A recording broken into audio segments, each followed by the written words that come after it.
आप सभी लोगों को कृष्ण जन्माष्टमी की ढेर सारी शुभकामनाओं के साथ साथ भगवान श्री कृष्ण की जन्म की कथा के बारे में आज जानेंगे। पूरा देश आज कृष्ण जन्माष्टमी को बड़े धूमधाम से मना रहा है। भाद्रपद कृष्ण अष्टमी को श्री कृष्ण जन्माष्टमी कहते हैं क्योंकि यह दिन भगवान श्री कृष्ण का जन्म दिवस माना जाता है। इसी तिथि को घनघोर अंधेरी रात को रोहिणी नक्षत्र में मथुरा के कारागार में वसुदेव की पत्नी देवकी के गर्भ से भगवान श्री कृष्ण ने जन्म लिया था। यह तिथि उसी शुभ घड़ी की याद दिलाती है और सारे देश में बड़े धूमधाम से मनाई जाती है। जन्माष्टमी के दिन भगवान श्री कृष्ण की जन्म से संबंधित कथा सुनी और सुनाई जाती है। कहते हैं द्वापर युग में भोजवंशी राजा उग्रसेन मथुरा में राज्य करते थे।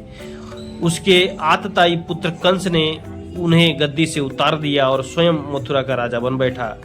कंस की एक बहन देवकी थी जिसका विवाह वसुदेव नामक यदुवंशी सरदार से हुआ था। उस समय कंस अपनी बहन देवकी को उसकी ससुराल पहुंचाने लेके जा रहा था। रास्ते में आकाशवाणी हुई, हे कंस, जिस देवकी को तू बड़े प्रेम से ले जा रहा है उसी में तेरा काल बसता है। इसी के गर्भ से उत्पन्न 8वां बालक तेरा वध करेगा। यह सुनकर कंस वसुदेव को मारने के लिए उत्तेजित हो गया। तब देवकी ने उनसे विनय पूर्वक कहा, मेरे गर्भ में जो संतान होगी मैं उसे तुम्हारे सामने ला दूंगी, फिर उसे तुम स्वेच्छा से मार देना। अपने बहनोई को मारकर क्या लाभ होगा। कंस ने देवकी की बात मान ली और मथुरा वापस चला आया। उसने वसुदेव और देवकी को कारागृह में बंद कर दिया। वसुदेव देवकी के एक एक करके 7 बच्चे हुए और 7 को जन्म लेते ही कंस ने मार डाला। अब 8वां बच्चा होने वाला था। कारागार में उन पर कड़े पहरे बैठा दिए गए। उसी समय नंद की पत्नी यशोदा को भी बच्चा होने वाला था। उन्होंने वसुदेव देवकी के सुखी जीवन को देख 8वें बच्चे की रक्षा का उपाय रचा। जिस समय वसुदेव देवकी को पुत्र पैदा हुआ उसी समय संयोग से यशोदा के गर्भ से कन्या का जन्म हुआ, जो और कुछ नहीं सिर्फ माया थी। जिस कोठरी में देवकी वसुदेव कैद थे उसमें अचानक प्रकाश हुआ और उनके सामने शंख चक्र गदा पद्म धारण किए चतुर्भुज भगवान प्रकट हुए। दोनों भगवान के चरणों में गिर पड़े। तब भगवान ने उनसे कहा, अब मैं पुनः नवजात शिशु का रूप धारण कर लेता हूँ। आप मुझे इसी समय मित्र नंद जी के घर वृंदावन भेज दो और वहाँ जो कन्या जन्म ली हुई है उसे जाकर कंस के हवाले कर दो। इस समय वातावरण अनुकूल नहीं है, फिर भी आप चिंता न करें। जागते हुए पहरेदार सो जाएंगे, कारागृह के फाटक अपने आप खुल जाएंगे और उफनती हुई अथाह यमुना आपको पार जाने का मार्ग दे देंगी।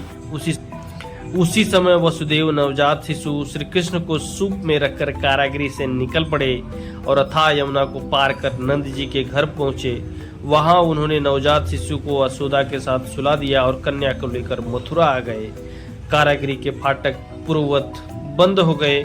अब कंस को सूचना मिली कि वसुदेव देवकी को बच्चा पैदा हुआ है। उसने बंदी गृह में जाकर देवकी के हाथ से नवजात कन्या को छीनकर पृथ्वी पर पटक देना चाहा, परंतु वह कन्या आकाश में उड़ गई और कहा, अरे मूर्ख, मुझे मारने से क्या होगा। तुझे मारने वाला तो वृंदावन में जा पहुंचा है। वह जल्द ही तुझे तेरे पापों का दंड देगा।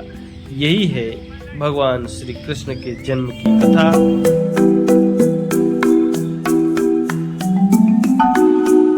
जन्माष्टमी पर्व लोगों द्वारा उपवास रखकर कृष्ण प्रेम के भक्ति गीत गाकर रात्रि में जागरण करके मनाई जाती है। मध्य रात्रि के जन्म के उपरांत शिशु कृष्ण की मूर्तियों को धोया और पहनाया जाता है, फिर एक पालकी में रखा जाता है। फिर भक्त भोजन और मिठाई बांटकर अपना उपवास पूरा करते हैं। महिलाएं अपने घर के द्वार और रसोई के बाहर छोटे छोटे पैरों के चिन्ह बनाती हैं, जो अपने घर की ओर चलते हुए अपने घरों में श्री कृष्ण जी के आने का प्रतीक मानी जाती है। महाराष्ट्र और भारत के अन्य पश्चिमी राज्यों में इस कृष्ण कथा को जन्माष्टमी पर एक सामुदायिक परंपरा के रूप में निभाया जाता है, जहां दही की हांडियों को ऊंचे ऊंचे खंभों में या फिर किसी भवन के दूसरे तीसरे स्थल पर लटकी हुई रस्सियों से ऊपर लटका दिया जाता है। वार्षिक परंपरा के अनुसार गोविंदा कहे जाने वाले युवाओं और लड़कों को इन टोलियों में हांडियों के चारों ओर नृत्य और गायन करते हुए जाती है, एक दूसरे के ऊपर चढ़ती है और सूच्याकार स्तंभ बनाती है, फिर बर्तन को तोड़ती है। गिराई गई सामग्री को प्रसाद के रूप में माना जाता है। यह एक सार्वजनिक क्रिया है, एक सामुदायिक कार्यक्रम के रूप में उत्साहित और स्वागत करके इस कार्यक्रम को भव्य रूप दिया जाता है।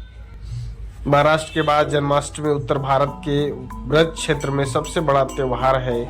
मथुरा जैसे नगरों में जहां श्री कृष्ण भगवान का जन्म हुआ था और वृंदावन जहां वह पले बढ़े थे, उत्तर प्रदेश, राजस्थान, दिल्ली, हरियाणा, उत्तराखंड, हिमाचल और पंजाब के सभी नगरों और गांवों में जन्माष्टमी विशेष रूप से मनाते हैं। हिंदू मंदिरों को सजाया और जगमगाया जाता है, जो दिन में कई आगंतुकों को आकर्षित करते हैं। बहुत से कृष्ण भक्त भक्ति कार्यक्रम आयोजित करते हैं और रात्रि जागरण करते हैं। भक्तजन मिठाई, प्रसाद आदि बांटते हैं। गुजरात के द्वारिका में भी लोग, जहां कृष्ण ने अपना राज्य स्थापित किया, दही हांडी के एक समान परंपरा के साथ त्योहार मनाते हैं, जिसे माखन हांडी कहा जाता है। अन्य लोग मंदिरों में नृत्य करते हैं, भजन गाते हैं। कृष्ण मंदिरों जैसे द्वारिकाधीश मंदिर व नाथ द्वार मंदिर जाते हैं। कच्छ मंडल के क्षेत्र में किसान अपनी बैलगाड़ियों को सजाते हैं और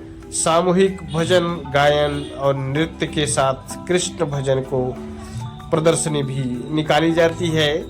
पूर्वी राज्य उड़ीसा में भी इसे बड़े धूमधाम से और पश्चिम बंगाल के नवद्वीप में जन्माष्टमी के इस त्योहार को कृष्ण जन्माष्टमी या कृष्ण जयंती के रूप में मनाया जाता है। लोग आधी रात तक उपवास व पूजा कर जन्माष्टमी मनाते हैं।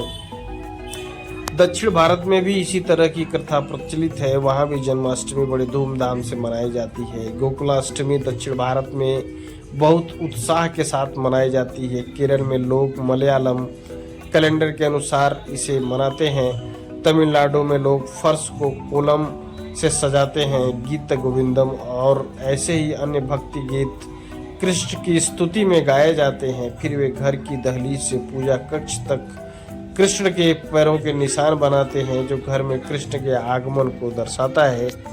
यही नहीं, भारत के अलावा विदेशों में भी कृष्ण जन्माष्टमी को बड़े धूमधाम से मनाया जाता है। भारत के बाहर भी कृष्ण जन्माष्टमी का प्रचलन है। नेपाल, बांग्लादेश, पाकिस्तान, अमेरिका, त्रिनिदाद में बड़े धूमधाम से इस पर्व को मनाया जाता है।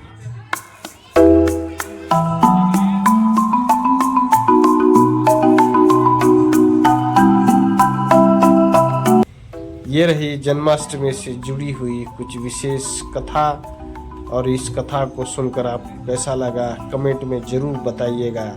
फिलहाल इस वीडियो में इतना ही। मिलते हैं एक नए वीडियो में। आप सभी लोगों को कृष्ण जन्माष्टमी की ढेर सारी शुभकामनाओं के साथ विदा लेते हैं। मिलते हैं एक नए वीडियो में। जय श्री कृष्ण।